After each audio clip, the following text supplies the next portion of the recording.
রাঙামাটির পর্যটনের আইকন ঝুলন্ত সেতু প্রতি বছর কাপ্তাই হ্রদে পানি বাড়লে নির্দিষ্ট একটা সময় ডুবে থাকে। এতে হতাশ হন ঘুরতে আসা দর্শনার্থীরা। স্থানীয়রা চান সেতু সংস্কার হোক। বিশেষজ্ঞরাও বলছেন সেতু আর একটু উঁচুতে নিয়ে গেলে এই সমস্যার সমাধান সম্ভব। রাঙামাটি থেকে ফজলে এলাহের পাঠানো রিপোর্ট।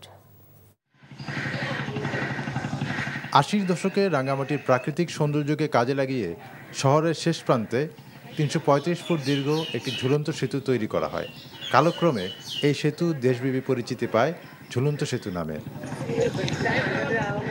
তবে গত এক দশক ধরেই বর্ষা মৌসুমে কাপ্তাই হ্রদে পানি বাড়ার সাথে সাথে সেতুটি একটা নির্দিষ্ট সময় ডুবে থাকে হ্রদের পানিতে। কাপ্তাই হ্রদ তৈরির সময় বাঁধের নিরাপত্তা হিসাব নিকাশ করে এর সর্বোচ্চ পানির স্তর ধরা হয়েছিল ১০৯ ফুট। তবে বর্তমানে কাপ্তাই হ্রদে ১০৫ ফুট পানি হলেই ডুবে যাচ্ছে সিম্বল অফ রাঙামাটি খ্যাত ঝুলন্ত সেতুটি। এতে যেমন ঘুরতে আসা পর্যটকরা হতাশ, তেমনি ব্যবসায়ীরাও হতাশ কাঙ্ক্ষিত পর্যটক না পেয়ে।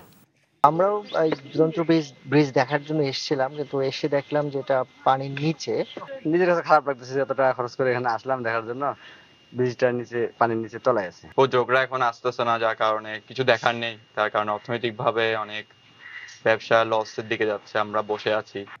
এদিকে দাবি উঠেছে সেতুটি অন্তত ৫ ফুট উপরে তোলা হলে সেটি আর ডুবে যাওয়ার সম্ভাবনা নেই। বিশেষজ্ঞরাও বলছেন সেতুর মূল কাঠামো অক্ষুণ্ণ রেখে এটি উপরে তোলা সম্ভব। এই সেতুকে রেট্রো রিফ্লেক্টিং পদ্ধতিতে মজবুতীকরণ করে আর একটু তাকে উঁচু করে পানির উপরে যেন পানিতে নিমজ্জিত না হয়, উঁচু করে নির্মাণ করলে আর একটু সুন্দর করলে তাহলে এইটা পর্যটকদের জন্য সুবিধা হবে। সেতু সংস্কারের উদ্যোগের কথা জানালো পর্যটন কর্পোরেশন ও জেলা পরিষদ।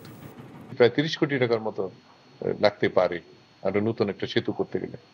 এটা উপদেষ্টা মহোদয়ের সঙ্গে আলাপ করবো আগামীতে, যাতে এই ঝুলন্ত সেতুটাকে আমরা আরো সুন্দরভাবে ব্যবস্থা নেওয়া যায়, সেটা আমরা চেষ্টা করব।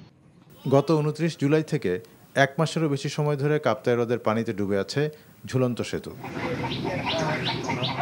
NTV news desk. বান্ডেল থাকলে প্রতি সেনমানিতে টাকা বাঁচবে। বিকাশ সেনমানি বান্ডেল কিনে জিতুন প্রতি লেনদেনে।